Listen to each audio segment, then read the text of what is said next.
Yeah, I believe that Christ's suffering and the demonstration of the kind of physiologic stress that his human body was under is manifested in the Garden of Gethsemane, where it's described that he was sweating blood. And there is a well-documented medical condition in which patients who are under tremendous amount of emotional stress and physiological stress can in fact sweat blood, because little blood vessels within the glands burst and then the blood is expressed. The scourge involved the use of a short whip with pieces of typically metal, sometimes bone, sometimes pieces of porcelain wrapped in these leather straps, which is then utilized to come across typically the back, the shoulders, the legs of the victim.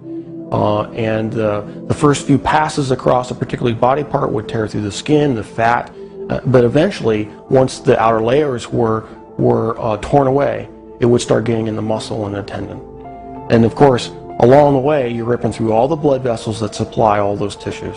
And so you're losing blood the whole time. The plant that was described actually had a very long thorn, not the little thorns that we would think from a rose bush. These were thorns that were typically 1.5 to 2 inches in length. The scalp is one of the most vascular portions of our bodies. It had a huge blood supply up there. So then having those thorns shoved down into the, down onto the bony plate would have gone through all the scalp, which in and of itself would have created a huge amount of blood loss. I've seen people actually bleed to death from just a scalp injury. So it's not a small injury to have, who knows, dozens of these things shoved into your scalp. And so that would have caused more blood loss.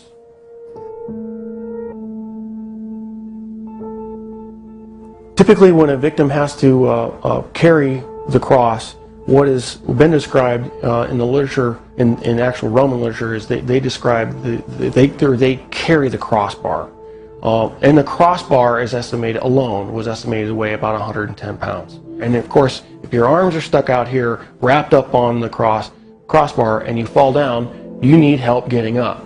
You just can't get up on your own, because there's no possible way without your arms to get up. So he would have needed help getting up. If he fell over, there's a good chance that he could have hit his chest, which then could account for the possibility of a cardiac injury.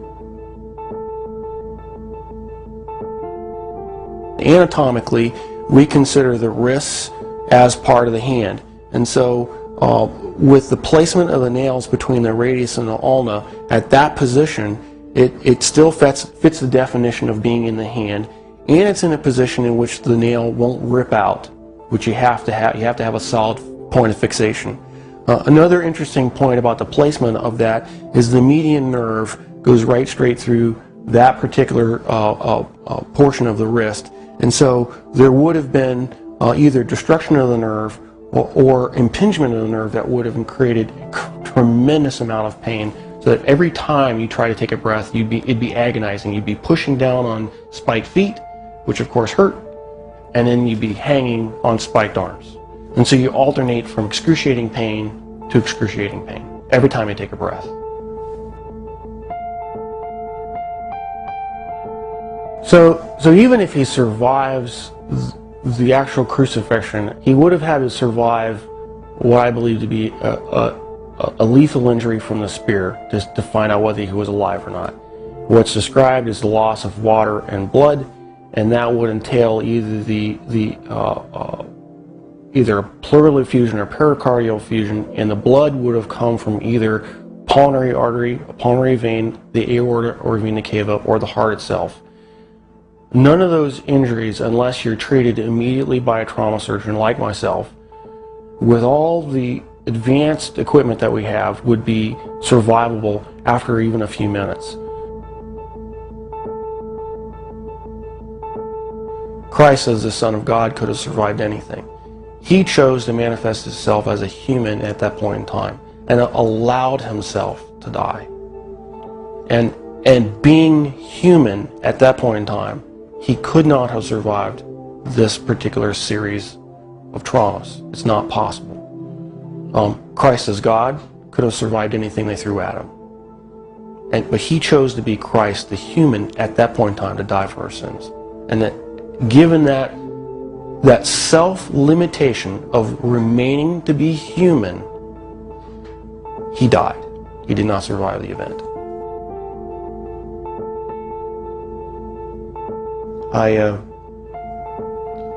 I'm profoundly impacted by it.